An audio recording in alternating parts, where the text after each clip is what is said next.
తాకట్టులో ఉన్న బంగారాన్ని విడిపించి ఆ రోజున మార్కెట్ ధర కట్టి మిగిలిన డబ్బును మీకు అందిస్తుంది కొమ్మూరి గోల్డ్. నమస్కారం, వెల్కమ్ టు ఐ డ్రీమ్. ధర్మ మార్గం విత్ విజిత కార్యక్రమానికి స్వాగతం.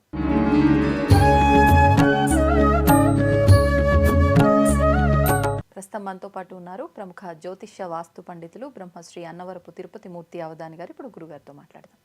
నమస్కారం గురుగారు. ఓం శ్రీ మహాగణాధిపతయే నమః. గురుగారు, లలితా సహస్రనామ పారాయణం ఈ మధ్యకాలంలో చాలామంది లలితా సహస్రనామ పారాయణం చేస్తున్నారు. కాకపోతే ఎక్కువగా అంటే వాళ్ళకున్న ఇబ్బందులు తొలగిపోవడానికి కానివ్వండి, లేదు అనంటే వాళ్ళు అనుకున్న కోరికలు నెరవేరట్లేదు, ఆ కోరిక నెరవేరాలని కానివ్వండి, ఏదేమైనప్పటికీ కామ్యాల కోసం ఎక్కువగా చేస్తూ ఉన్నారు. నిజంగా లలితా సహస్రనామ పారాయణము ఎందుకు చెయ్యాలి, చేయటం వల్ల ఎటువంటి ఫలితం ఉంటుంది, కామ్యాల కోసమే చెయ్యాలా, చేస్తున్న పద్ధతి సరి అయినదేనా, ఒక్కసారి దాని గురించి వివరణ ఇవ్వండి. తప్పకుండా. ఓం శ్రీ విద్యాం పరిపూర్ణమేరు శిఖరే బిందుత్రికోణే స్థితాం వాగీషాది సమస్తభూతజననీ మంచే శివాకారకే కామాక్షీ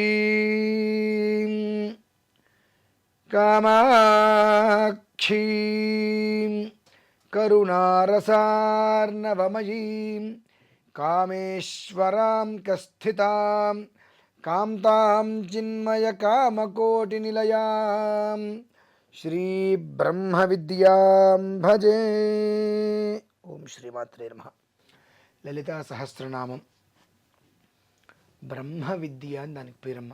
బ్రహ్మ విద్య మనము చాలామంది చాలా రకాలుగా అడిగినప్పుడు లలితా సహస్రనామంలో ఏ శ్లోకం పారాయణ చేసుకుంటూ ఉంటే ఏం జరుగుతుంది అనేటువంటి కామ్యాల గురించి చాలా అడిగినప్పుడు చెప్పాం. ఆపద్ధర్మము ధర్మము రెండు ఉంటాయి. ధర్మ విధి ఎలా ఉంటుంది అంటే లలితా సహస్రనామం అనేటువంటిది అసలు ఏ కామ్యానికి ఉపయోగించకూడదు. ఎందువలన అది రహస్యనామ స్తోత్రం అని దానికి పేరుంది. అంటే అందరూ చదవద్దనా రహస్యము? అంటే లలిత అంటేనే రహస్యనామం, అదంతయు కూడా. ఇప్పుడు మనకు చాలా మంది గుళ్ళలోకి వెళ్తే మైకులు పెట్టేసి ఇవన్నీ చేస్తున్నారు. అది కూడదు అని. ఎంతో రహస్యకృతంగా మాత్రమే దాన్ని పారాయణ చెయ్యాలి అనేటువంటిది ఉన్నది. బాహ్యంగా కొన్ని చోట్ల అది చెయ్యకూడదు అనేటువంటిది ఉంది. అలానే ఎవరు పడితే వాళ్ళు ఎలా పడితే అట్లా ఉపదేశం లేకుండా లలితా సహస్రనామ స్తోత్రాన్ని పారాయణ చెయ్యకూడదు అనేటువంటిది కూడా దానికి ఎంతో రహస్యం ఉంది. కానీ చేసేస్తూనే ఉన్నారు. కామ్యం కోసం చేసేటువంటిది ఆపద్ధర్మం. సదా ధర్మ విధానాన్ని అనుసరిస్తే ఆపద్ధర్మం జోలికి వెళ్ళక్కర్లేదు. ఎందువల్లనంటే ధనానికే ఇంధనం ఇచ్చేటువంటిది శ్రీచక్ర మహామంత్రానికి సంబంధించిన ప్రతి ఒక్క బీజం అందులోనే ఉంది. శ్రీచక్రానికి సంబంధించిన ప్రతి బీజం అందులోనే ఉన్నది అంటే ఎంత విషయమో. ఆ శ్రీచక్రమే అమ్మవారికి సింహాసనం. అమ్మవారికి వేరొక సింహాసనం లేదు. అమ్మవారి సింహాసనమే శ్రీచక్రమైనప్పుడు ఇంకెంత ఒక యోగం అనేటువంటిది ఏర్పడుతుంది అనేటువంటి విషయం మనం గమనించుకోవాలి, మనం అర్థం చేసుకోవాలి, మనం తెలుసుకోవాలి. నా ఇష్టం వచ్చినట్టు నేను కూర్చుంటాను అనుకుంటే అవదండి. అది శ్రీచక్ర సింహాసనే అన్నారు. శ్రీచక్రం అంటే ఏంటి? దానికి అంటే అమ్మవారికి ప్రతిరూపం. 9 ఆవరణలతో ఉంటుంది అది. ఆ పైన అమ్మవారి సింహాసనంగా బిందు త్రికోణ విధానం అనేటువంటి అమ్మవారు ఉంటారు. కేవలం ఆ శ్రీచక్రం అనేటువంటిదే ధనానికే ఇంధనమైనటువంటిదే మహామంత్రం. అది ఆ లలితా సహస్రనామంలో ఆ శ్రీచక్రం గురించి గొప్పగా చెప్పబడి ఉన్నది. ఆ శ్రీచక్రమే ఆవిడికి సింహాసనమైంది అని అంటే ఇక దీని గురించి మనం ఇది అని చెప్పగలమా? సాధ్యపడుతుందా? లలితా సహస్రనామానికి సంబంధించినటువంటి భాష్యం గురించి ఏదైనా వివరణ తీసుకురావాలంటే 1 సంవత్సరం పడుతుందండి. అంత గొప్పది లలితా సహస్రనామం. అందులో ప్రతి శ్లోకము ఒక అద్భుతం. మీరు చూడండి.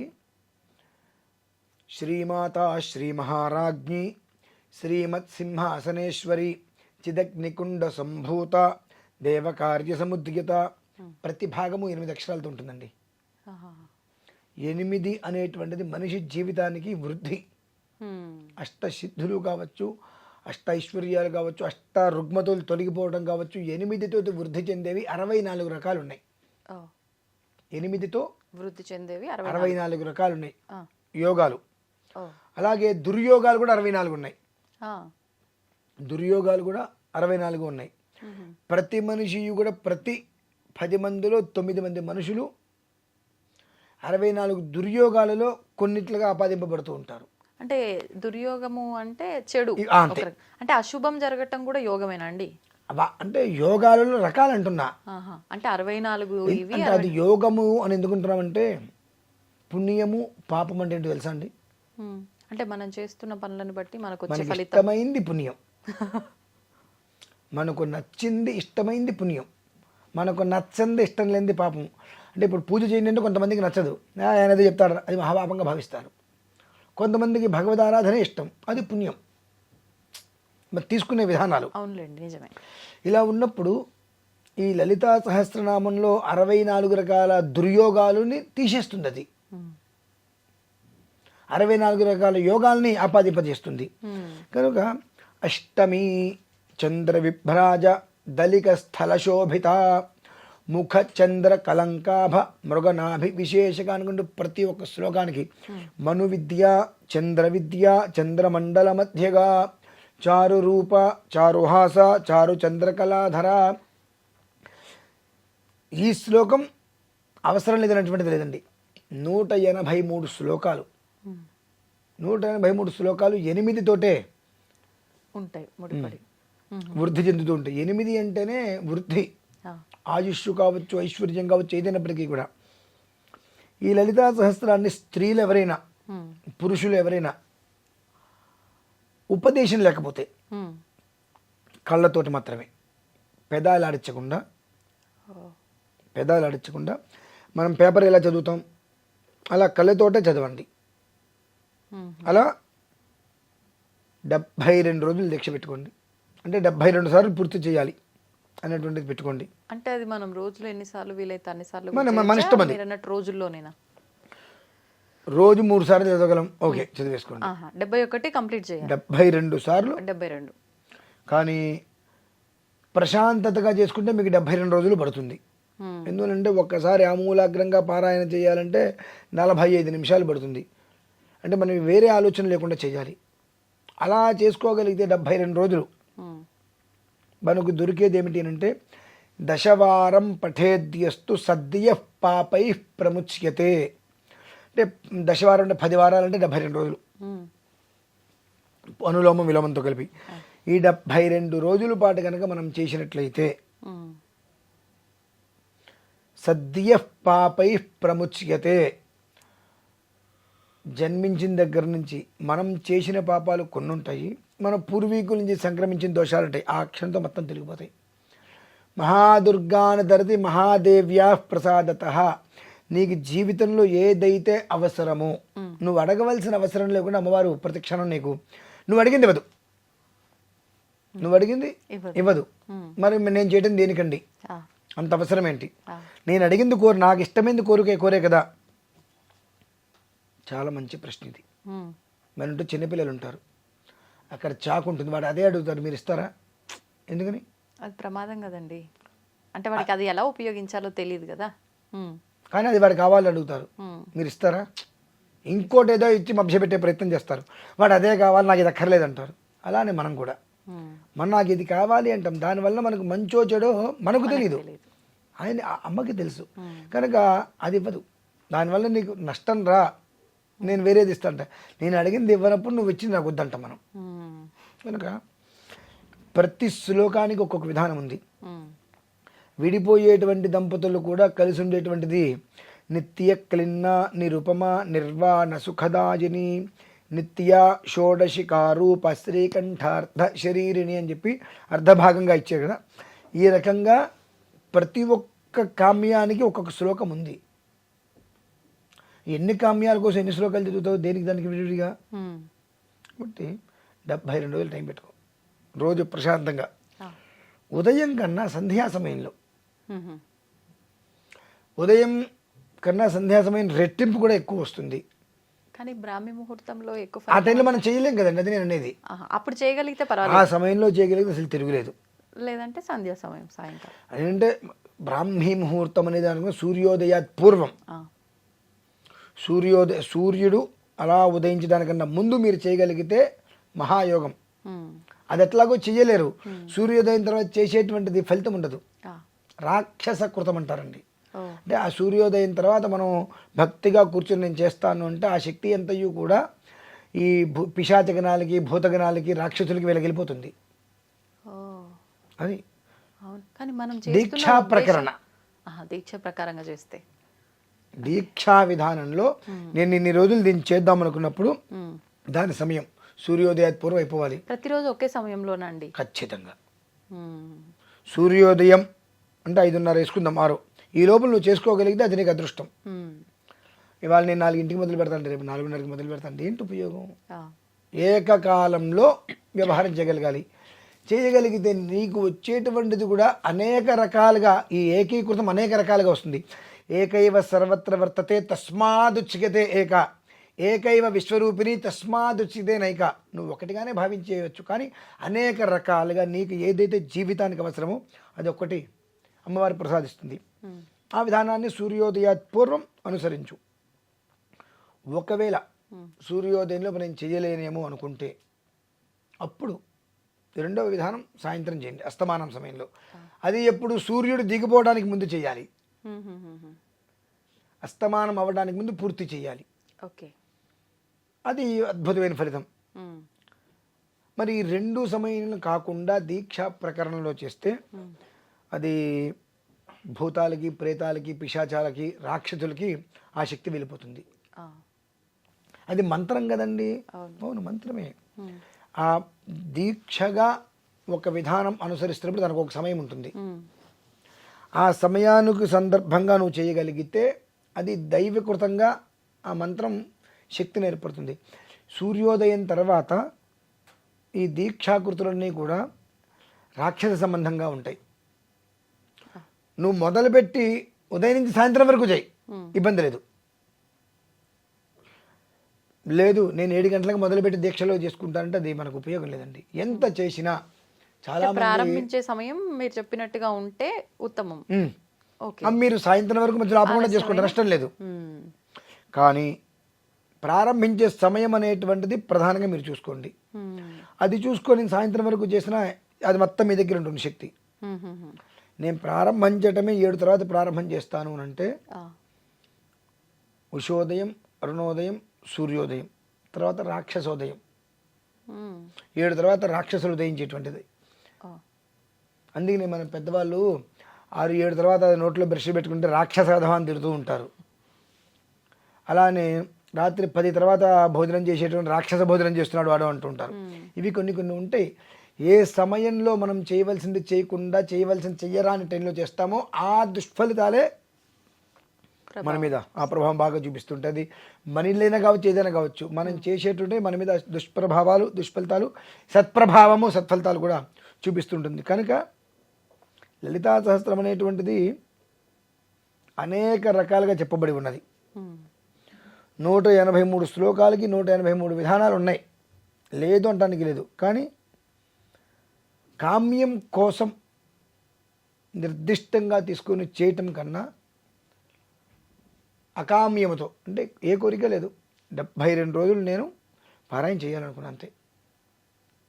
తెల్లవారుజామున పుట్టి చక్కగా ఇలా కళ్ళతోటి మంత్రం బయటికి అనవద్దు.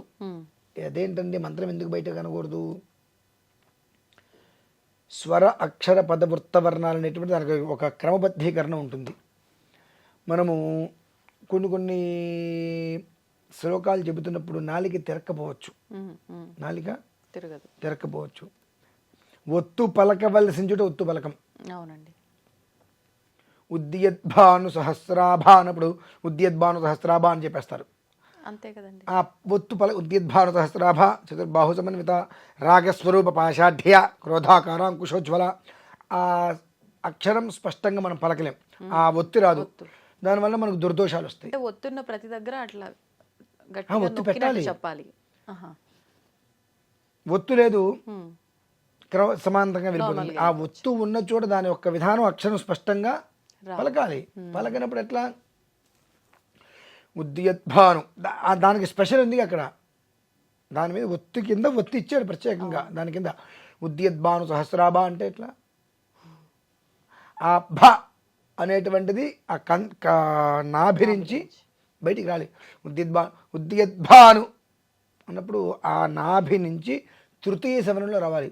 మామూలుగా మీరు చేసేసుకోండి. ఎట్లా శ్రీమాత శ్రీ మహారాజ్ఞి శ్రీమతి సింహాసనేశ్వరి చిదగ్నికుండ సంభూత అన్నప్పుడు ఆ అక్షరం స్పెషల్ అది వినిపించాలి బయటికి. దేవకార్కి సముదిత ఉద్యద్భాను సహస్రాభ చతుర్బాహు సమన్విత రాగస్వరూప పాషాఢ్య క్రోధాకారాంకుశోజ్వల. అది ఎక్కడైతే స్పెసిఫిక్గా ఒక అక్షరానికి అనేటువంటిది ఏర్పడుతుందో దాన్ని మనం పలకగలగాలి. రద్ధ స్పష్టాక్షరం మంత్రశ్చంద్ర భాస్కర ద్యుతి అని చెప్పి విష్ణు సహస్రనామంలో. ఇవి మనం పలకలేనప్పుడు దాని నుంచి మనం దోషాన్ని కూడా తీసుకుంటాం. చాలామంది పాపం అదేంటండి మేము మంత్రం చదువుతున్నాం, ఎలా చదివితే మేము మంత్రం చదువుతున్నాం కదండి, ఆ మంత్రం చదవటం వలన మాకు పుణ్యమే వస్తుంది కదా, మేము భక్తితో చదువుతున్నాం, మాకు రాకపోవచ్చు. ఎవరు చదవమన్నాను నిన్ను? చదివితే ఏదో అవుతుందని కదండి చదివేది. పాడైపోద్ది అంటున్నా నేను. చదువు ఎలా చదువుతా? కళ్ళతో చదువు, నీకు తప్పులు రావు. నేను భక్తిగా చదివానండి, అమ్మాలి బుద్ధులు తిట్టారంటే ఎట్లా సరిపోతుంది? ఇప్పుడు మీరున్నారు, మీకు ఏమాత్రం మీకు ఆలోచన లేదా?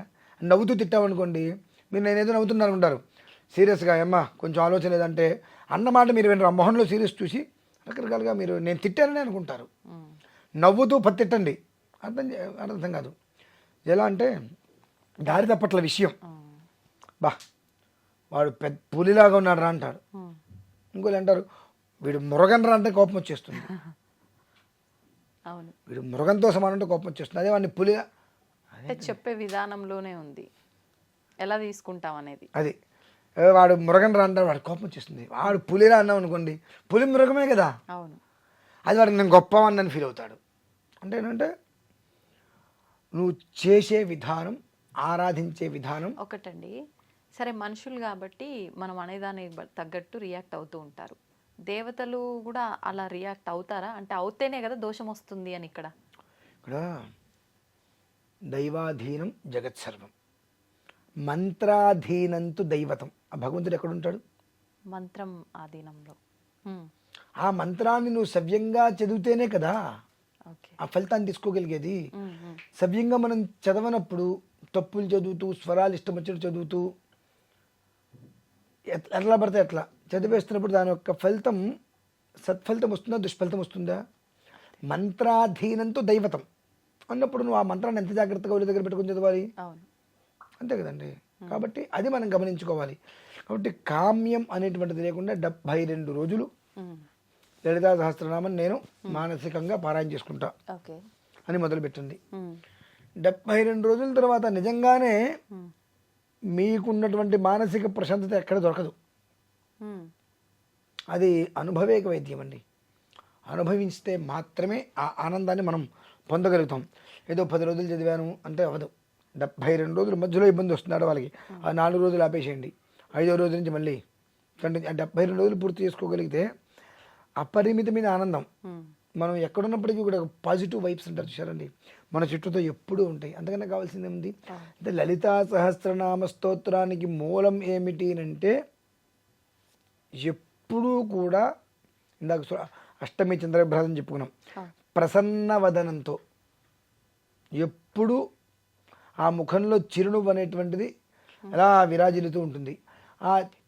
ఆ చిరునవ్వు ఎవరికి ఉంటుంది? కష్టం లేని వాడికి ఉంటుంది, కష్టాన్ని అధిగమించిన వాడికి ఉంటుంది. అది నువ్వు చేసుకోగలిగితే ఆ కష్టాన్ని అధిగమించిన వాడివే అవుతావు. ఎందువలన ఎప్పుడు అమ్మవారు నీ వెనకే ఉంటుంది, నువ్వు ఎప్పుడు నవ్వుతూనే ఉంటావు. ఆ ఒక్క దీనికోసమే లలితా సహస్రనామాన్ని, అంటే అమ్మవారు నీ దగ్గర తోడుగా నీడగా ఎప్పుడూ కూడా నిలబడి ఉంటుంది అని చెప్పడానికి మూలం లలితా సహస్రనామం. ఇందులో మీరు 72 సార్లు మీరు పారాయణ చేస్తే మొత్తం బీజాక్షరాలే. ఎన్ని లక్షల బీజాక్షరాలు పారాయణ చేసి ఉంటారు గమనించండి. అవునా? 18 సార్లు చేస్తే 1,00,000 పైన బీజాక్షరాలు. 72 సార్లు మీరు పారాయణ చేశారు అని అంటే ఎన్ని లక్షల బీజాక్షరాలు మీరు చదివినట్టు మానసికంగా. మనస్సులో అన్ని రకాల బీజాక్షరాలు, అన్ని లక్షల బీజాక్షరాలు మీరు పారాయణ చేసుకున్నారంటే ఆ మనస్సు అనేటువంటిది ఎంతటి వైబ్రేషన్ ఇస్తుంది, ఎంత శక్తి ఇస్తుంది. ఒక ఆరా అంటారు చూసారా, అవునండి. అది మన చుట్టూదా కూడా ఎంత ఉంటుంది. మన దగ్గరికి ఏదైనా ఒక నెగిటివ్ రాగలుగుతుందా? అది అన్ని లక్షలు 18 సార్లు మీ లలితా సహస్రనామ పారాయణ చేశారు అని అంటే 1 లక్ష పైన మీరు పారాయణ చేసినటువంటి 1 లక్ష పైన బీజాక్షరాలు 72 సార్లు చేస్తే 18 సార్లు చేస్తేనే 18 సార్లు మీరు చేశారు అని అంటే 1 లక్ష పైన బీజాక్షరాలు మీరు పారాయణ చేసినట్టే. 72 సార్లు చేస్తే ఎన్ని లక్షలు అవుతుంది? అవును. అన్ని లక్షల బీజాక్షరాలు మనం పారాయణ చేసిన తర్వాత ఎంత క్షేమంగా ఉంటామండి. అంతకుమించి వేరేది ఏమైనా ఉందా? కానీ మనం చేయలేం, చెయ్యం. కర్మ మనల్ని అనుభవింపజేసేంత వరకు అది వదిలిపెట్టదు. అంటే చేయని కదా, ఆటంకాలు వస్తాయా? ఏదో ఒక ఆటకు తీసుకొస్తుంది. మరి ఒకవేళ నిజంగా మీరు అన్నట్టు ఆటంకం వచ్చి మధ్యలో మానేయాల్సి వచ్చింది, మళ్ళీ మొదలు పెట్టలేకపోయాము అంటే ఇంకా అంటే చాలా మంది టెన్షన్ పడుతూ ఉంటారు, అరే మధ్యలో ఆటంకం వచ్చిందే, ఆగిపోయింది, మళ్ళీ చేయాలన్నా అంటే ఆటంకం దేని వల్ల వచ్చింది? ఏదైనా జాతా సూచము మృతా సూచము ఆడవాళ్ళకి వచ్చేటువంటి ఇబ్బందులు మినహాయిస్తే వేరే ఆటంకం లేదు. ఒళ్ళు బద్ధకం చేష్టలు కూడా ఉంటాయి కదండి. అదే బుల్లు బద్ధకం వచ్చినప్పుడు మీకు బయటికి వెళ్తే ఒక 1 లక్ష రూపాయలు డబ్బులు వస్తే మీరు వెళ్తే మానేస్తారా? ఉంటారా? ఇవాళ ఒళ్ళు బద్ధకం వచ్చింది చేయను, ఇవాళ మీరు ఏనాడు డబ్బులు కట్టింది ఉంది, ఇవాళ మీరు సొంతకం పెట్టేసి కాగితం ఇస్తే మీ డబ్బులు మీకు ఇచ్చేస్తారు, రేపైతే అవి ఆగిపోతే అంటే వెళ్తారా వెళ్ళరా? మరి డబ్బులు ఎవరికి వద్దు అంటే అక్కడ మీకు ఆ ఒళ్ళు బద్ధకం రాంది ఇక్కడ ఎలా వచ్చిందండి? అది మనం గమనించుకోవాల్సింది. జీవం జీవితం, జీవం లేనిదే జీవితం లేదు, జీవితం లేనిదే జీవం కష్టం, జీవితం లేని జీవం అనవసరం, జీవం లేకుండా జీవితం లేదు. ఆ ఓంకారమే ప్రాణబీజం జీవం. అది మరి 72 రోజులండి, రోజుకి 45 నిమిషాలు. పోను పోను మీకు 20 నిమిషాలు కూడా అయిపోతుంది అలవాటు. ఆ 72 రోజుల్లో రోజుకు ఒక అరగంట మేము తెల్లవారుసన కేటాయించలేమా? అనుకుంటే చేయొచ్చు. కానీ ఆ కర్మ అనేటువంటిది చూసారండి, అది మిమ్మల్ని డామినేట్ చేయడం కోసం ప్రయత్నం చేస్తుంది. సో ఇక్కడ మనం గమనించాల్సింది, నాకు బద్ధకం వచ్చింది, చేయలేకపోతున్నా, సో నన్ను ఏదో ఒక రకమైన నెగిటివ్ వెనక్కి లాగుతుంది. ఇది నేను చేయగలిగితే చాలా అద్భుతమైనటువంటి పవర్ జనరేట్ అవుతుంది, నన్ను ఏమీ చేయలేదు కాబట్టి అది నేను చేయనీయకుండా కనుక ఆపేస్తే అనేక రకాల కర్మలు, అనేక రకాల ఇబ్బందులు నా చుట్టూతా వచ్చుంటాయి. కనుక నేను ఇప్పుడు దేన్ని అధిగమించాలి? ఏదైతే బద్ధకం ఉందో దాన్ని అధిగమించగలగాలి. అంటే నీ ఇంద్రియాలని, నీ శరీరాన్ని నువ్వు నీ స్థితిలో ఉంచుకోగలగాలి. ఇప్పుడు ఈ బద్ధకం కూడా ఆ కర్మ వల్లే వచ్చిందే అనుకోండి, మనం కర్మని మార్చలేం కదండి. అదే ఆ మాట ఎందుకు అంటున్నారు? అదే కర్మ మార్చలేనప్పుడు మీరు బ్యాంకుకి ఎలా వెళ్తున్నారు, డబ్బులు ఎలా తెచ్చుకో, దానికి మారేర్చుకున్నటువంటి కర్మ దీనికి ఎందుకు మార్చుకోలేకపోతున్నారు? అంటే మన చేతుల్లో ఉంది అంటున్నారు. మన చేతుల్లోనే ఉంది. దాన్ని తప్పించుకోవటమా, దానికి లోనవ్వటమా, మన చేతుల్లోనే ఉందండి. మీకు కర్మ అనుకుందాం కదా, దీపారాధన ఉంది, కర్మ నా చేతి చేసి చెప్పి వేలైతే పెట్టరు దాని మీద. అదే పక్కన తినే పదార్థాలు ఉన్నాయి, కర్మ నా చేతి చేసి చెప్పి అవి తీసుకుంటాం. ఇక్కడ ఆలోచన ఎక్కడుందండి? మన దగ్గరే ఉంది. మీరు ఇందాక మనకు మంచి అయితే పుణ్యం, చెడైతే పాపం అన్నట్టు, అవసరానికి తగ్గట్టుగా. కనుక అంటే దేనికోసం అంటే నీవు నీ విధానాన్ని, నీ యొక్క మెదడుని, నీ మనస్సుని, నీ శరీరాన్ని నువ్వు నిగ్రహంలో పెట్టుకోగలిగితే ఇంకొక గ్రహాన్ని నేను చేస్తుంది. అంతేలేండి. ఏమైనా చేస్తుందా? లేదు. దానికోసం నువ్వు చెయ్యి. చతుషష్ఠి ఉపచారాఢ్య చతుషష్ఠి కిలామయి మహాచతుషష్ఠి కోటి యోగిని ఘనసేవిత. అంటే ఇది నువ్వు 72 రోజులు చేయగలిగితే 64 కళలు ఏవైతే ఉన్నాయో చాలా అందులో ఇంపార్టెంట్ ఏవైతే నీకు అవసరమో ఆ సమయాన్ని నీ దగ్గరకు వచ్చేవి. లోపల సప్తచక్ర సమూహం ఒకటి ఉంటుంది, దాన్ని మేలుకొల్పుతుంది. తద్వారా మనం ఏం చేయాలో చేయగలుగుతాం. ఈ అన్నిట్లకి కూడా మనిషికి జీవాధారం, మూలాధారం లలితా సహస్రనామం. కాబట్టి అది ఏదో ఒక కామ్యం కోసం కాదు, జీవితం కోసం మానసికంగా తీసుకోగలిగితే అంతకు మించినటువంటి బ్రహ్మ విద్య మరొకటి లేదు. అది విషయం. నిజంగా చాలా మంచి వివరణ గురుగారు. ప్రతి ఒక్కరు చేసేస్తున్నారు కానీ నిజంగా కామ్యం కోసమే. అవును. అసలు ఎందుకు చేస్తున్నాము, ఎందుకు చెయ్యాలి, ఏ ఉద్దేశంతో చేయాలనే పర్పస్ తెలుసుకొని చేస్తే ఫలితం ఆటోమేటిక్గా వస్తుంది మీరు చెప్పింది. ధన్యవాదాలండి.